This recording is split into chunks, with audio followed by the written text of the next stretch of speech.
This small pine forest near Thessaloniki is stressed. Some of the trees are dead, others are struggling. The same scenario is playing out throughout the world. Pests like the mountain pine beetle, fires, or high temperatures and low water precipitation are stressing the pine trees. This year, we are running a small experiment. We planted a few acorns among pine trees. The soil conditions under the pine trees are difficult, to say the least. We want to monitor the oak trees to see how they do.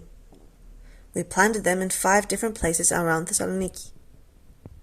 We want to see if oak trees can coexist and flourish among the acidic soil produced by pine trees. We are looking for 50% or more survival rates and strong, healthy-looking oak trees. The ramifications of coexistence are very important. If it works out, we can plant acorns between sick pine trees.